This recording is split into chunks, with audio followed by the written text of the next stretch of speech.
My husband Harold is dead, and my daughter Karen is on a beach in Mexico instead of standing beside me at his funeral. I can't stop staring at the empty chair in the front row where she should be sitting. Everyone keeps whispering about it, and I feel their eyes on me like I'm some kind of circus act. She'll be here, I kept telling people yesterday when they asked about Karen. She's just running late. But deep down, I knew better. She'd made her choice 3 days ago when she called me from the airport. Mom, I know the timing is terrible, but Brad already paid for this resort package, she'd said, her voice barely sorry at all. You understand, right? Daddy would want me to be happy. He always said life's too short to waste chances. I wanted to tell her that Harold had been asking for her every single day in the hospital. His last words were actually her name, not mine. But I just said okay and hung up the phone. Now I'm sitting here in this uncomfortable wooden chair, watching strangers carry my husband's coffin. The preacher is talking about Harold's life, about how he loved his family, but all I can think about is how wrong he is. If Harold really loved his family, he would have made sure Karen was here today. My granddaughter Emma sits next to me, holding my hand so tight it almost hurts. She's only 18, but she's acting more grown-up than her mother ever has. Her eyes are red from crying, and she keeps passing me tissues even though I'm trying not to fall apart in front of everyone. I can't believe Mom isn't here, Emma whispers to me during the prayer. This is so messed up. I squeeze her hand back but don't say anything. What can I say? That her mother has always been selfish? That Harold spent the last 2 years of his life making excuses for Karen's behavior? That I'm starting to wonder if my daughter even cares that her father is gone? The funeral home is packed with people I haven't seen in years. Harold's old work friends, neighbors from 3 houses ago, even some customers from the hardware store he used to own. They all came to pay their respects, but his own daughter couldn't be bothered to cancel a vacation. Mrs. Jenkins from down the street comes up to me after the service. Where's Karen, dear? She asks, looking around like she might have missed her. She had some important business to take care of. I lie, because what else am I supposed to say? That my daughter chose margaritas over her father's funeral? The whole drive to the cemetery, Emma keeps texting her mom. I can see her phone screen from the passenger seat, and Karen isn't even reading the messages. They just sit there with little delivered marks, like breadcrumbs leading nowhere. At the graveside, I watch them lower Harold into the ground and think about all the things I should have said to him before he died. Like how I knew Karen was stealing money from his wallet when she visited. Or how she only called when she needed something. Or how tired I was of making excuses for her to other people.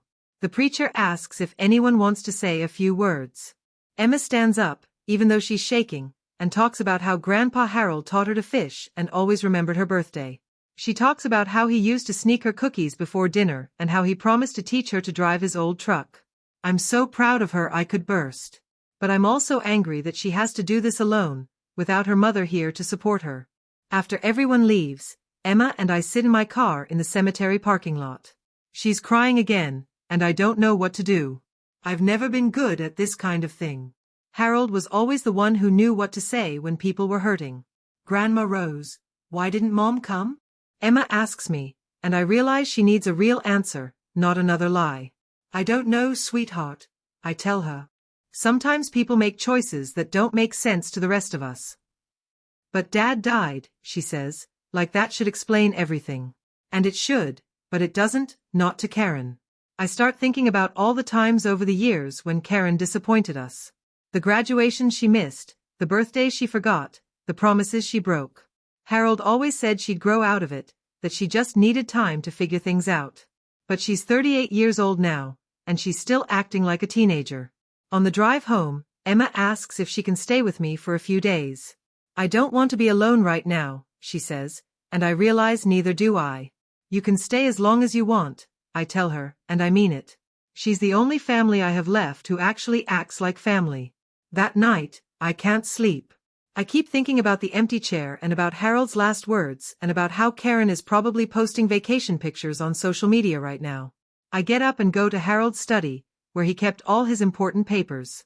I've never really looked through his desk before. He always handled the money stuff, the legal stuff, all the grown-up paperwork that seemed too complicated for me to understand. But now I need to figure out what happens next. There are bills to pay, insurance forms to fill out, and somewhere in all these papers is Harold's will. I know we made one years ago, but I can't remember what it says. We were both so young then, and it seemed like something we'd never actually need. I find it in the bottom drawer, in a folder marked, Important Documents. It's only 3 pages long, and most of it is legal words I don't understand. But I can read the part about who gets what when we die. Everything goes to me first, then to Karen when I die. It's simple and straightforward, the way Harold always liked things to be. But as I read it again, I start thinking about Emma and how she was the one who held my hand today. She was the one who spoke at the funeral. She was the one who offered to stay with me so I wouldn't be alone. I put the will back in the folder and closed the drawer. But I can't stop thinking about it. And I can't stop thinking about that empty chair and about what Harold would say if he knew his daughter chose a vacation over his funeral. Maybe it's time I made some changes of my own. Emma is asleep in the guest room, and the house is quiet except for the old clock ticking in the hallway. I sit in Harold's chair and think about fairness and family and what it really means to be there for the people you love. By morning, I know what I need to do. I need to call a lawyer. Monday morning hits me like a slap in the face when I wake up and remember Harold isn't making coffee in the kitchen. Emma is already up, sitting at the table with her laptop, probably doing homework or texting her friends about how weird her family is. I have to go see a lawyer today, I tell her while I pour myself coffee from the pot she made. About your grandfather's will and some other things. She looks up from her computer. Do you want me to come with you? No, sweetheart.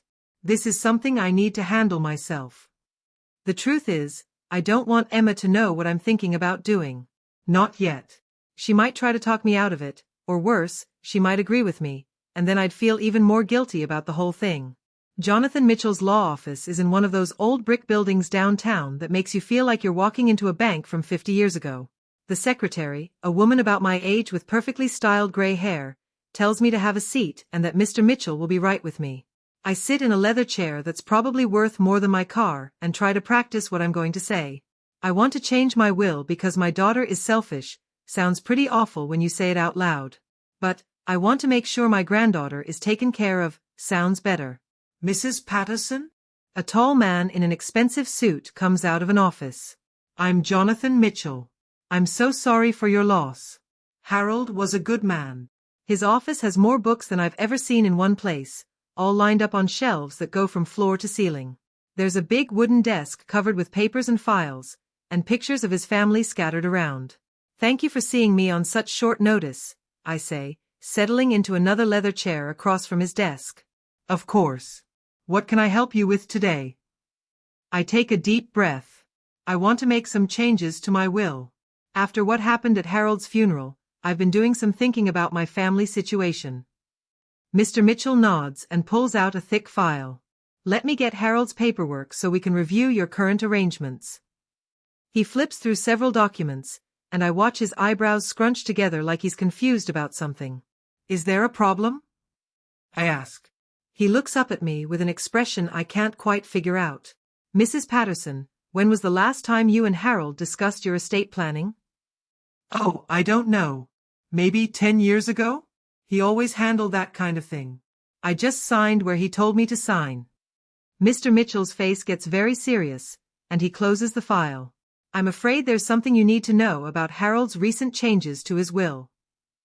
My stomach drops like I'm on a roller coaster. What kind of changes? 3 months ago, Harold came to see me. He wanted to update his will to reflect some concerns he had about your health and your ability to manage your finances. I feel like he just told me Harold had been cheating on me. My health? What's wrong with my health? According to Harold, you've been having some memory issues, some confusion about money matters. He was worried about you making decisions about the estate without proper guidance. This is ridiculous. I balance our checkbook every month. I pay all the bills on time. I remember everything that matters. Mr. Mitchell, I think there's been some kind of mistake. He opens the file again and shows me a document with Harold's signature at the bottom. Harold's new will leaves the house, the business, and all your savings directly to Karen, with a provision for you to receive a monthly allowance for living expenses. The words hit me like a physical blow. I can actually feel my heart pounding in my chest. He left everything to Karen? With the understanding that she would take care of you properly. He felt this arrangement would be better for everyone involved. I sit there staring at this lawyer, trying to make sense of what he's telling me. Harold, the man I lived with for 43 years, the man who died holding my hand, secretly decided I was too stupid to handle my own money. And he gave it all to the daughter who couldn't even show up for his funeral. How much money are we talking about? I ask, even though I'm not sure I want to know. Mr. Mitchell looks through more papers. The total estate value is approximately $2.3 million. That includes the house, Harold's business interests, savings accounts, and life insurance policies. $2.3 million. I had no idea we had that much money. Harold always said we were comfortable but not rich. Apparently, we were rich, and now it all belongs to Karen. Mrs. Patterson, are you all right? You look a little pale. I'm more than pale. I'm furious. But I'm also confused and hurt and trying to figure out what this means for Emma and me. Did Harold mention why he thought I was having memory problems? I ask. He said Karen had noticed some concerning incidents. Forgotten conversations, missed appointments, some confusion about dates and times. She was apparently quite worried about you. Karen was worried about me? The same Karen who calls me maybe once a month and never visits unless she needs something? The same Karen who forgot my birthday last year and Harold's birthday the year before that? Mr. Mitchell, I need to ask you something, and I want an honest answer. Do I seem confused or mentally impaired to you right now? He looks uncomfortable. No, Mrs. Patterson. You seem perfectly sharp to me. Then why would Harold think otherwise? I can only tell you what he told me. Perhaps you should discuss this with Karen when she returns from her trip. Her trip. Right. The vacation that was more important than her father's funeral. Is there any way to contest this will? I ask. That would be very difficult. Harold was of sound mind when he made these changes, and he had legitimate concerns about your welfare. Unless you can prove that Karen somehow influenced him improperly, the will is likely to stand. I thank Mr. Mitchell for his time and walk out of his office feeling like my whole world just turned upside down. Not only did my husband not trust me with our money, but he gave it all to the daughter who treats us both like we're burdens. In the parking lot, I sit in my car and try to think. There has to be more to this story. Harold wasn't the kind of man who made big decisions without talking to me first. We discussed everything together, from what to have for dinner to where to go on vacation. But apparently, he discussed our future with Karen instead. I drive home slowly, trying to piece together the last few months of Harold's life. Were there signs I missed? Did he really think I was losing my mind? Or did someone convince him I was? Emma is still at the kitchen table when I get back, but now she's surrounded by photo albums and tissues. I've been looking through Grandpa's pictures, she says, wiping her eyes. Look at this one from my high school graduation. It's a picture of Harold and me standing with Emma in her cap and gown. We're all smiling, and Harold has his arm around both of us. Karen isn't in the picture because she had to work that day. Or at least that's what she said. Emma, can I ask you something? Has your mom ever said anything to you about me having memory problems or getting confused about things? Emma looks surprised. No, why would she say that? You're the sharpest person I know, Grandma Rose. Just wondering. But I'm doing more than wondering. I'm starting to get suspicious. And I'm starting to get angry.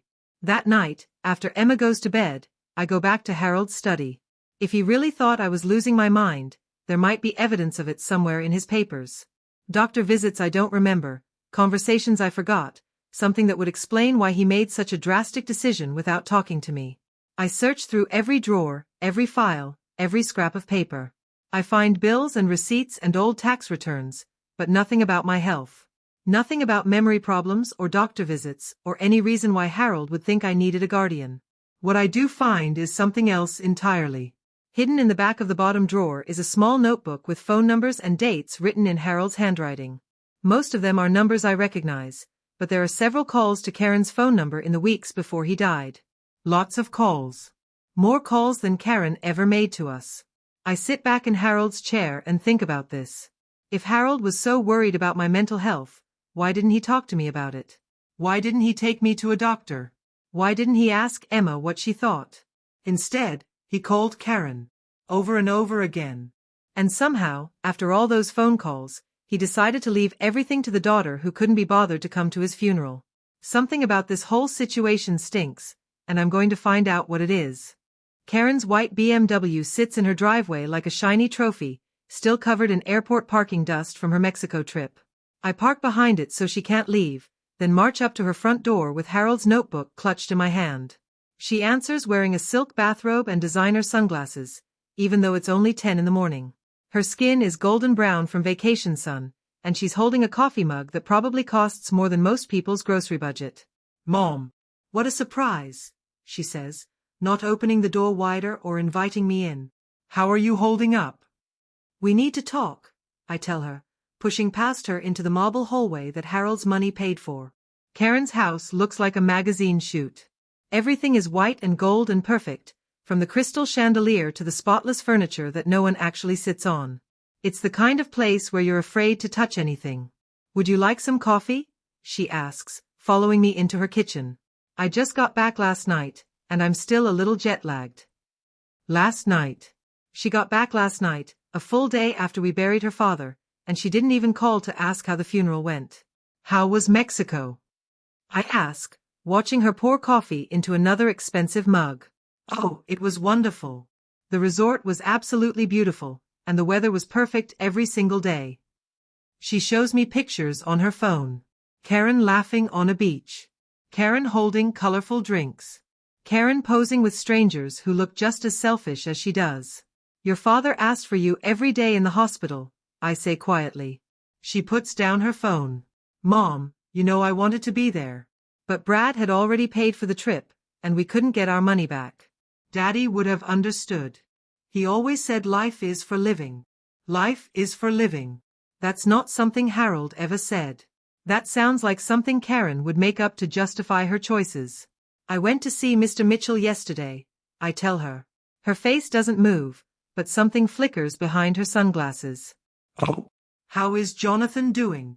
He told me about your father's new will." Now she takes off her sunglasses, and I see something in her eyes that I don't like. Something calculating and cold. "Oh, that," she says, like we're talking about the weather. "Daddy was just looking out for me. And for you too, of course. He knew how hard it would be for you to handle all that financial responsibility." "Since when do I have trouble handling money?" "Mom, come on. You've been getting a little forgetful lately. Missing appointments, repeating stories, getting confused about dates. Daddy was worried about you." I stare at her. "What appointments did I miss?" "Well, there was that doctor's appointment last month. And you forgot about lunch with Mrs. Henderson.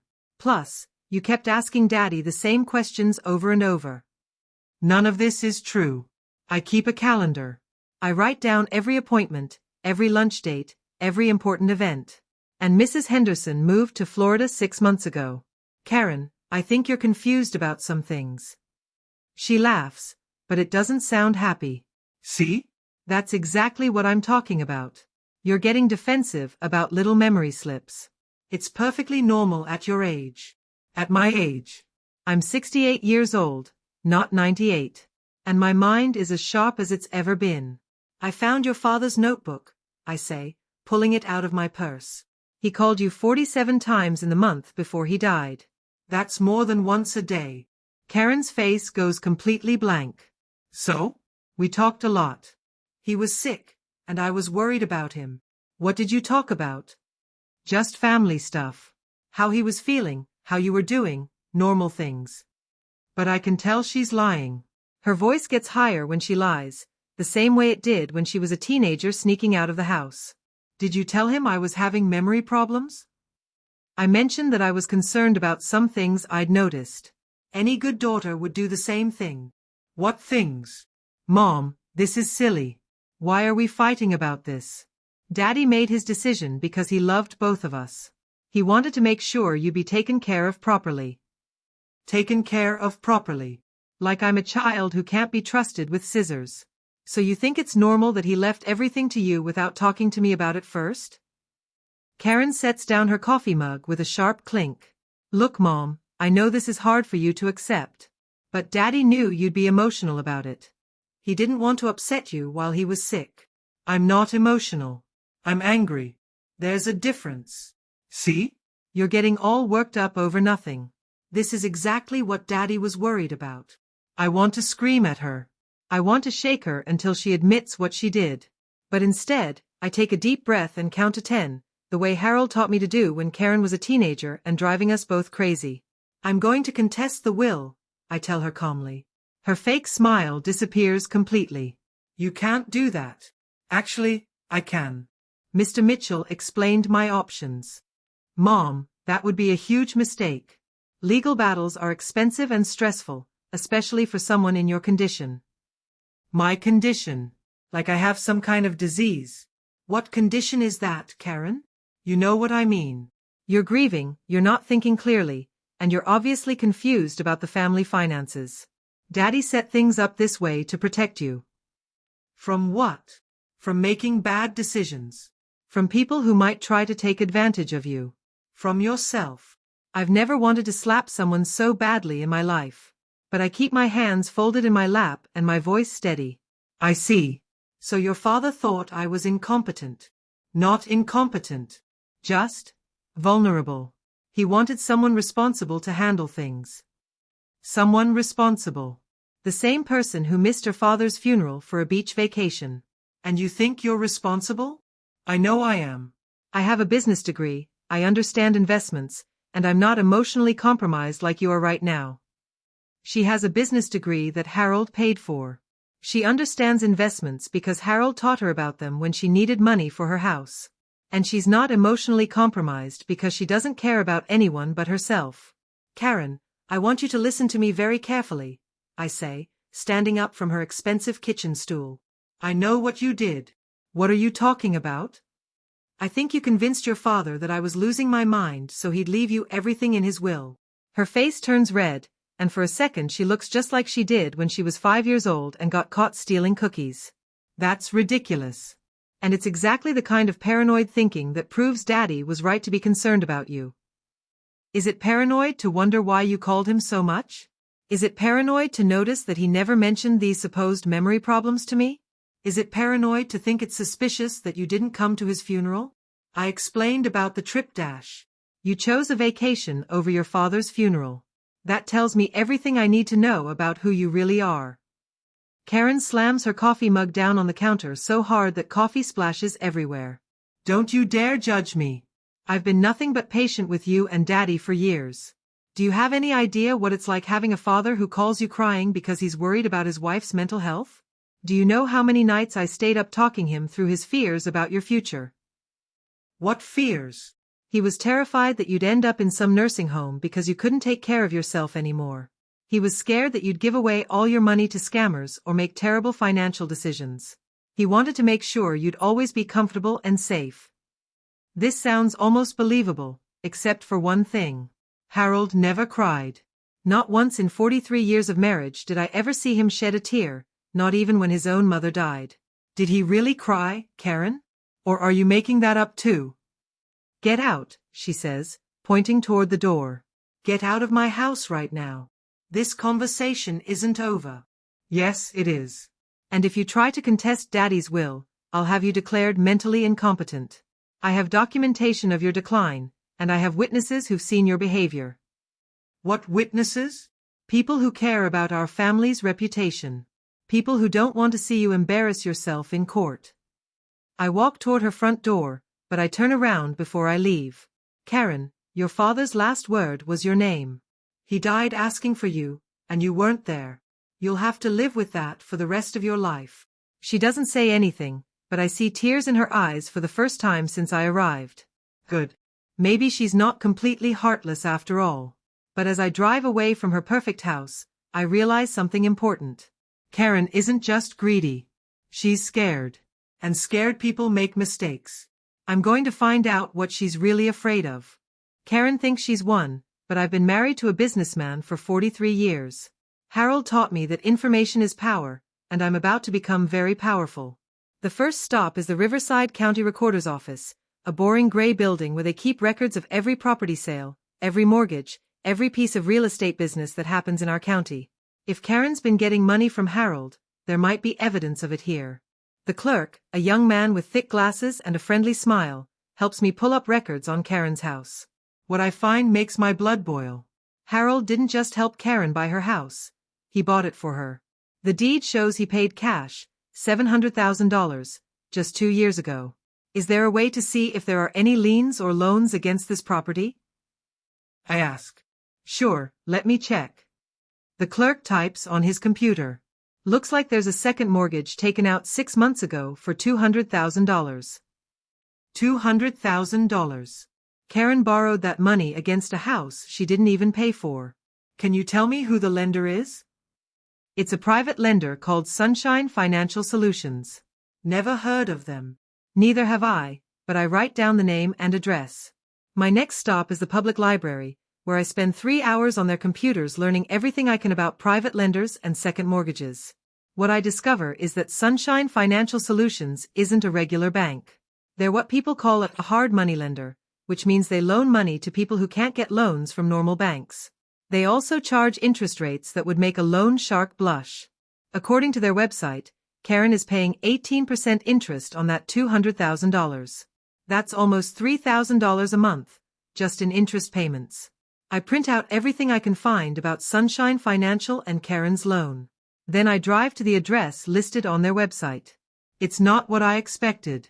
Instead of a fancy office building, Sunshine Financial Solutions operates out of a strip mall between a nail salon and a pizza place. The windows are tinted dark, and there's no sign except a small placard by the door. I sit in my car across the street and watch. Over the next hour, I see several people go in and out. None of them look like they're there to open savings accounts.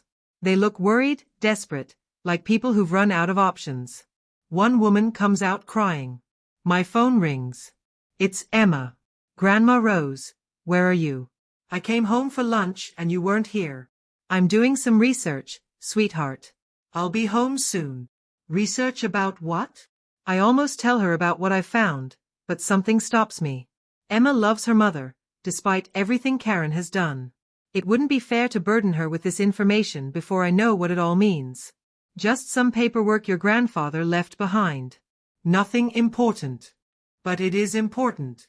More important than I realized. I drive to Harold's old hardware store, which he sold 5 years ago to a nice young couple named the Johnsons. Maybe they remember something about Karen's visits or phone calls. Mrs. Johnson is behind the counter, helping a customer find the right size screws for a fence repair. She's probably 40 years old, with paint under her fingernails and a genuine smile. Mrs. Patterson, how are you holding up? We were so sorry to hear about Harold. Thank you. He always spoke highly of you and your husband.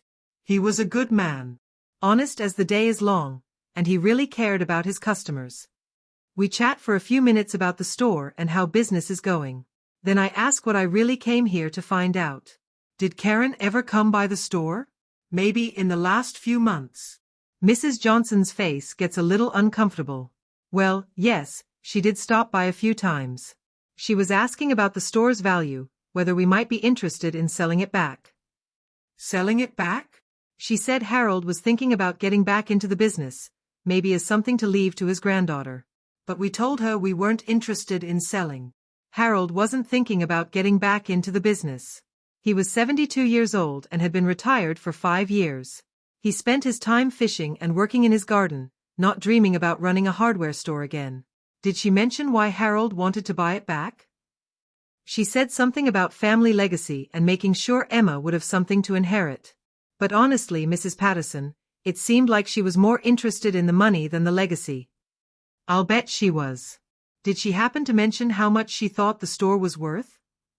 She suggested we might want to sell for $400,000. Which is funny, because we paid Harold $600,000 for it. Karen was trying to buy back Harold's store for less than he sold it for. And she was doing it without telling him.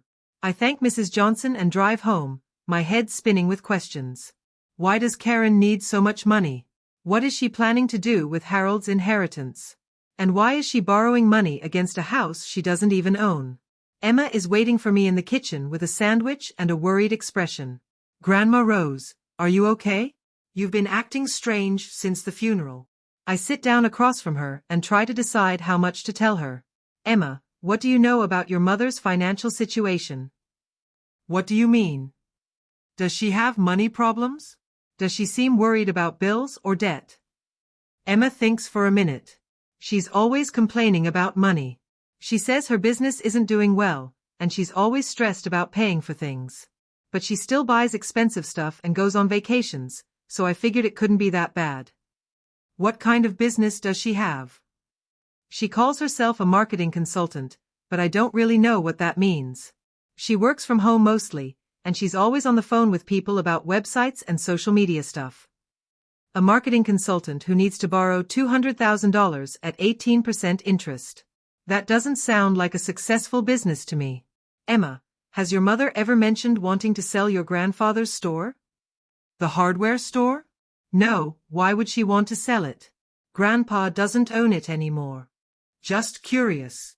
But I'm more than curious. I'm starting to see a pattern.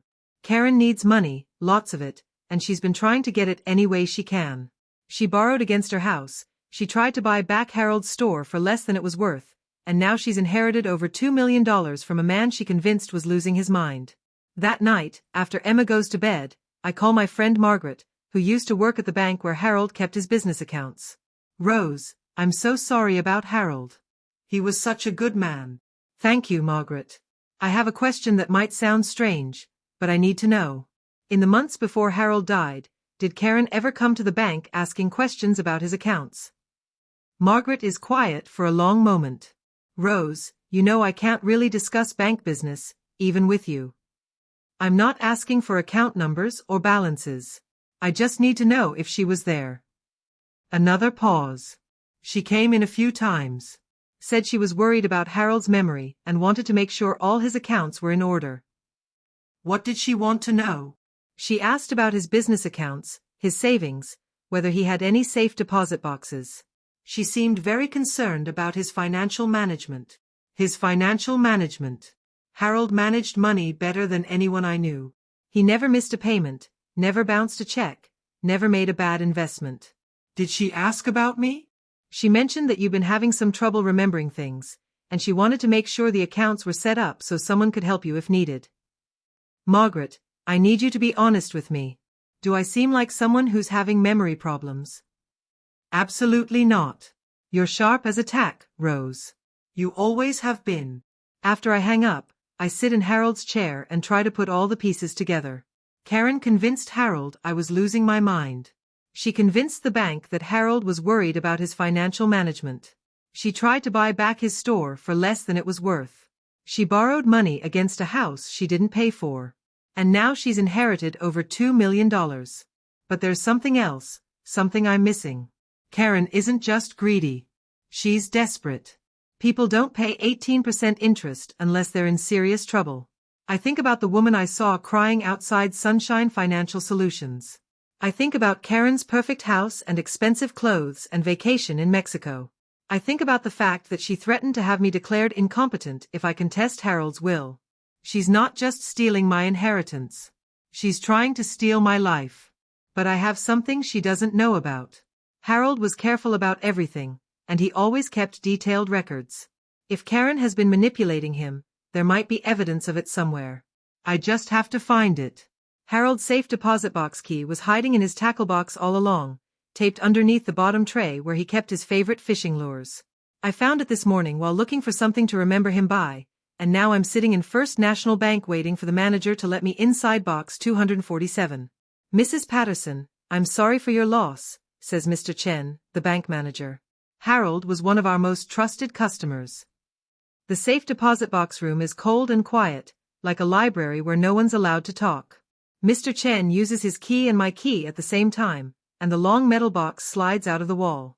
I'll give you some privacy, he says, closing the door behind him. Inside the box are documents I've never seen before. Bank statements from accounts I didn't know existed. Letters with Harold's handwriting. And at the bottom, a thick manila envelope with my name written on it in Harold's careful script. Inside the envelope is a letter dated just 1 week before Harold died. My dearest Rose, it begins. If you're reading this, then I'm gone and you've found what I was hiding from you. I'm ashamed of what I did, and I need you to know the truth about Karen and about the will. My hands shake as I keep reading. Karen has been lying to both of us. She told me you were having memory problems, that you were getting confused and forgetting things. She even had people call me pretending to be doctors, saying they were worried about your mental health. I believed her because I wanted to protect you. People called pretending to be doctors. My own daughter hired actors to convince her father I was losing my mind. But last month I started watching you more carefully, and I realized you're as sharp as you've always been. I hired a private investigator to look into Karen's claims, and what he found broke my heart. She's been gambling, Rose. She owes money to some very dangerous people, and she needs our inheritance to pay them back. Gambling. That explains the expensive house, the fancy clothes, the constant need for money. I tried to change my will back, but Karen found out and threatened to move you into a nursing home if I didn't leave everything to her. She said she had legal documents proving you were incompetent, and that she could have you committed. I was scared, Rose. I was dying, and I was scared of what she might do to you. I have to stop reading because I'm crying too hard to see the words. Harold didn't betray me. He was trying to protect me from our own daughter. I've been moving money into a secret account that Karen doesn't know about.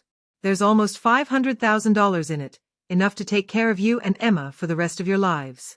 The account information is in this envelope. But more importantly, I hired a lawyer named Patricia Santos to help you fight Karen's will. She has all the evidence about Karen's lies and debts. Call her immediately. At the bottom of the letter is a phone number and one final message. I'm sorry I wasn't brave enough to stop Karen while I was alive. But I trust you to be braver than I was. Fight for yourself, Rose. Fight for Emma. Fight for us. I sit in that cold room and cry for 10 minutes. Then I dry my eyes, put everything back in the envelope, and walk out of the bank with a plan. Patricia Santos works out of a small office above a coffee shop downtown. She's younger than I expected, maybe 40 years old, with short black hair and eyes that don't miss anything. Mrs. Patterson, I've been expecting your call. Harold told me everything about Karen's manipulation. How much do you know? I know she convinced Harold you were having memory problems. I know she hired people to make fake phone calls. I know she owes over $300,000 to illegal gambling operations. And I know she threatened to have you committed if Harold didn't change his will. $300,000. No wonder she was desperate. Can we prove any of this? Patricia opens a thick file. Harold was very thorough. He recorded some of his phone calls with Karen. He hired a private investigator who documented her gambling habits. He even got copies of the fake medical reports she created. She plays a recording of Karen's voice saying, "Daddy, I'm really worried about Mom. She called me 3 times yesterday asking the same question about her doctor's appointment. I think she might be getting Alzheimer's." I never called Karen about any doctor's appointment. I never call Karen unless it's an emergency. There's more, Patricia says, playing another recording. If you don't leave everything to me, I'll have to put Mom in a home. She can't take care of herself anymore, and I have legal documentation proving she's incompetent. She doesn't have any legal documentation, I tell Patricia. I know. But Harold didn't know that. She scared him into changing his will by threatening you. What do we do now? We set a trap. Karen thinks she's won, but she doesn't know about the evidence Harold collected. We're going to let her think she's safe, and then we're going to destroy her in court. How? First, we need to get her to admit what she did. People like Karen can't help bragging when they think they've gotten away with something. Patricia hands me a small device that looks like a pen. It's a recording device. I want you to invite Karen to dinner and get her talking about the will. Get her to admit she lied about your memory problems. What if she doesn't come? Oh, she'll come. Tell her you've accepted the will and you want to discuss the arrangements for your monthly allowance. She won't be able to resist gloating. That evening, I call Karen from my kitchen phone while Emma does homework at the table. Hi, Karen. I've been thinking about our conversation the other day, and I realize you were right. Your father knew what was best for both of us. Karen's voice immediately gets friendlier. Oh, Mom, I'm so glad you're being reasonable about this. I know it's hard, but Daddy really did want what was best for everyone. I was wondering if you'd like to come to dinner tomorrow night. We should probably discuss how the monthly allowance will work.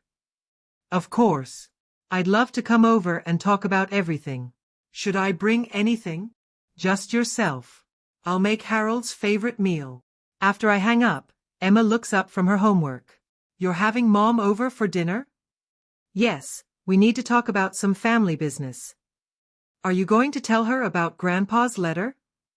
I haven't told Emma about the letter, but she's smart enough to know I found something important. Not yet, sweetheart. But soon. The next day, I spend hours preparing Harold's favorite dinner. Pot roast with carrots and potatoes, green beans from our garden, and apple pie for dessert. The same meal I cooked for his birthday every year. Karen arrives exactly on time, carrying a bottle of expensive wine and wearing a dress that probably cost more than most people make in a week. The house smells wonderful, she says, kissing my cheek like nothing bad ever happened between us. During dinner, she talks about her vacation, her business, her plans for redecorating her house. She doesn't mention Harold once. So, she says over dessert, about the monthly allowance. I was thinking $2,000 should be plenty for your expenses. $2,000 a month out of a $2 million inheritance. Less than I spend on groceries and utilities. That sounds reasonable, I say, even though it makes me want to scream. Great. And I'll handle all the investment decisions and property management. You won't have to worry about any of that complicated stuff. I appreciate that. I know your father thought I wasn't capable of handling financial matters. Karen's smile gets wider. Well, you have been getting a little forgetful lately. It's completely normal at your age. What kind of things have I been forgetting? Oh, appointments, conversations, names, little things that add up over time. I don't remember being forgetful. See? That's exactly what I mean. Daddy was so worried about you. The recording device in my pocket is getting every word. Did you talk to him about it often? All the time. I called him every day to check on both of you. He would tell me about the things you'd forgotten or the times you seemed confused. What kinds of things? Well, there was that time you forgot Mrs. Henderson's birthday party. And you kept asking him the same questions about your medication. Plus, you had that incident at the grocery store where you couldn't remember how to get home. None of this ever happened. Mrs. Henderson moved to Florida. I take one medication and I know exactly what it's for. And I've been shopping at the same grocery store for 20 years. I'm glad you were looking out for me, I say. That's what daughters do. And now I can take care of you properly, just like Daddy wanted. Did he ever have doubts about the will? Karen's face gets a little tight. What do you mean? I just wondered if he ever second-guessed his decision. No, never. He was completely sure that this was the right thing to do. He knew you'd be better off with me handling everything. Even though I missed his funeral? Mom, I explained about the vacation. Daddy would have understood. Would he? Of course. He always said family comes first, but he also believed in living life to the fullest. Is that why you borrowed money against the house he bought you? Karen's wine glass stops halfway to her mouth. What? The $200,000 from Sunshine Financial Solutions. Was that living life to the fullest? Her face goes completely white. How did you know about that? I know a lot of things, Karen. Including why you really needed Harold's inheritance. She sets down her wine glass with shaking hands. I don't know what you're talking about. I think you do. Karen stands up so fast her chair falls over. I think I should go. Yes, I say calmly. I think you should. After she leaves, I sit at my kitchen table and listen to the recording. Every lie, every manipulation, every cruel thing she said about me is captured forever.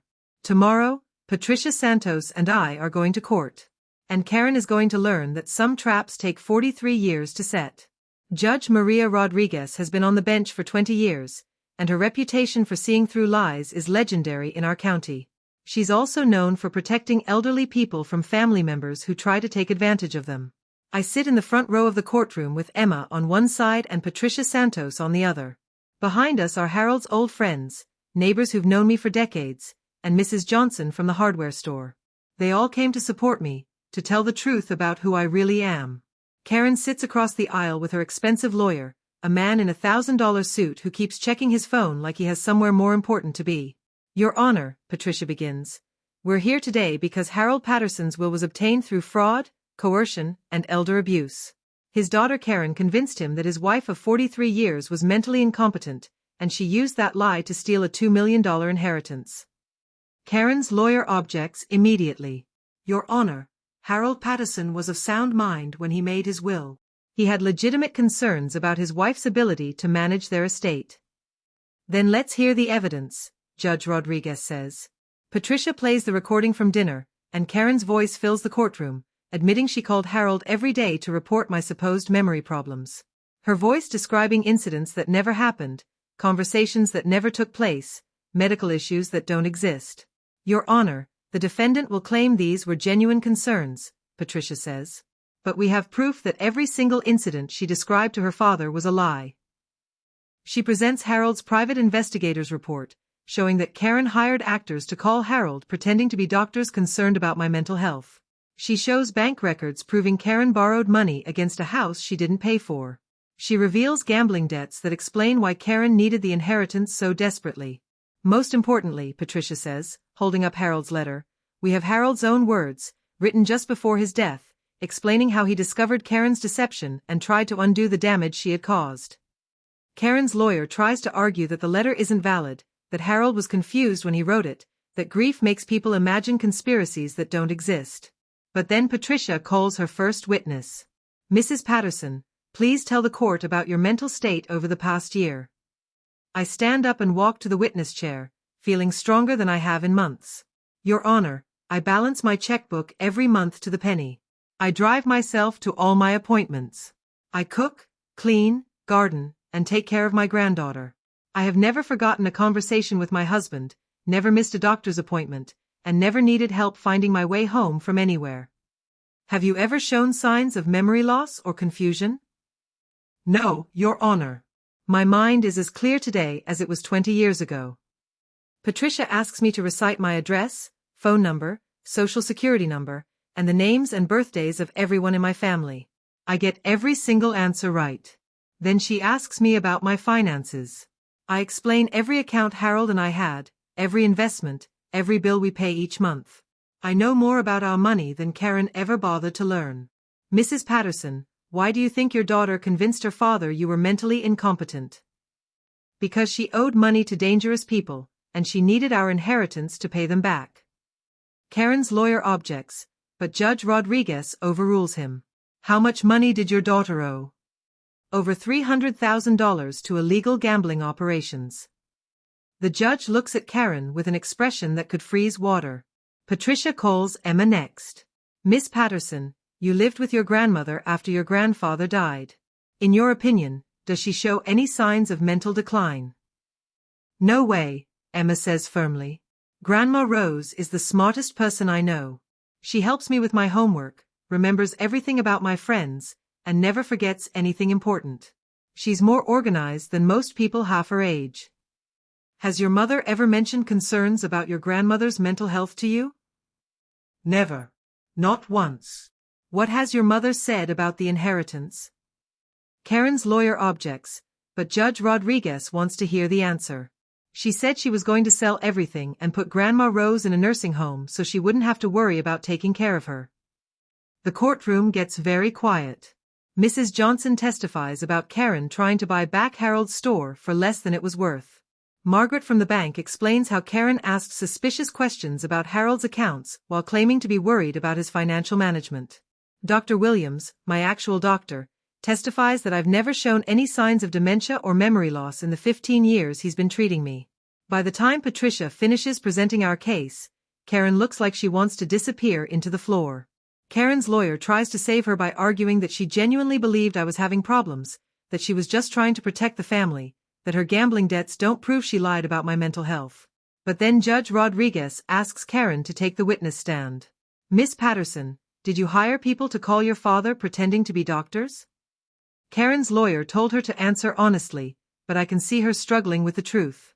I was worried about my mother, and I thought if medical professionals expressed concern, my father would take the situation more seriously. So you hired actors to lie to your dying father? I was trying to help. Help whom? Karen doesn't answer. Miss Patterson, were you aware that lying to obtain someone's inheritance is fraud? I wasn't lying. I genuinely believed my mother was having problems. But you just admitted that you hired people to pretend to be doctors. Were these real medical concerns or manufactured ones? Karen starts crying, but they're not tears of sadness. They're tears of someone who got caught. I made some mistakes. Did you miss your father's funeral to go on vacation? Yes, but dash. Were you gambling with money your father gave you to buy a house? That's not relevant dash. Were you planning to put your mother in a nursing home so you could sell her house and keep the money? She would have been better cared for dash. Answer the question. Were you planning to put your mother in a nursing home against her will? Yes. The courtroom is completely silent. Judge Rodriguez takes off her glasses and looks directly at Karen. Miss Patterson, in 30 years of practicing law and 20 years on the bench, I have rarely seen such a calculated betrayal of family trust. You manipulated your dying father, lied about your mother's mental health, hired actors to deceive him, and planned to institutionalize a perfectly healthy woman so you could steal her inheritance. Karen is crying harder now, but no one in the courtroom feels sorry for her. Furthermore, you chose a vacation over your father's funeral, showing a level of selfishness that is truly breathtaking. Judge Rodriguez puts her glasses back on. Harold Patterson's will is hereby declared invalid due to fraud and coercion. All assets will be returned to Rose Patterson as the rightful heir. Additionally, I am ordering a criminal investigation into Karen Patterson's actions, and I am placing a restraining order preventing her from contacting her mother or granddaughter. The courtroom erupts in applause. Karen's lawyer is already packing his briefcase, probably calculating how much money he can salvage from this disaster. Karen sits at her table looking stunned, like she can't believe she lost. But I'm not done yet. Your Honor, I have one more request. Yes, Mrs. Patterson? I want to change my will right here, right now, in front of everyone. Judge Rodriguez nods to Patricia, who hands me a document we prepared this morning. I leave my entire estate to my granddaughter Emma Patterson, who showed me what family loyalty really means when she held my hand at her grandfather's funeral. Emma starts crying, but these are happy tears. I also want to establish a fund to help other elderly people who are being taken advantage of by their own children. Judge Rodriguez smiles for the first time all day. Motion approved. As we walk out of the courthouse, reporters are waiting.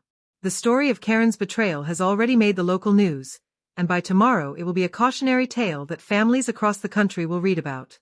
Mrs. Patterson, how do you feel about winning your case? Asks a young reporter. I feel like justice was served. But more importantly, I feel like my husband can finally rest in peace. Emma hugs me tight as we walk to the car. Grandma Rose, I'm so proud of you. I'm proud of you too, sweetheart. You're going to inherit something much more valuable than money. What's that? The knowledge that doing the right thing is always worth fighting for. 6 months later, Karen is serving 2 years in county jail for fraud and elder abuse. Her house was sold to pay her gambling debts, and she's banned from contacting Emma or me. Emma is starting college in the fall, and I'm paying for every penny of it with Harold's money. She's studying to become a lawyer, inspired by Patricia Santos and determined to help other families like ours. I still live in the house Harold and I shared for 43 years. But now it's truly mine, and when I'm gone, it will belong to someone who deserves it. Every morning I sit in Harold's chair and read his letter again. At the bottom, below his signature, I've added my own message. Mission accomplished, my love. Our granddaughter is safe, and justice was served. You can rest now. Sometimes the best revenge isn't getting even. Sometimes it's making sure the right person wins in the end. And sometimes, it takes a grandmother to teach the world what real family values look like.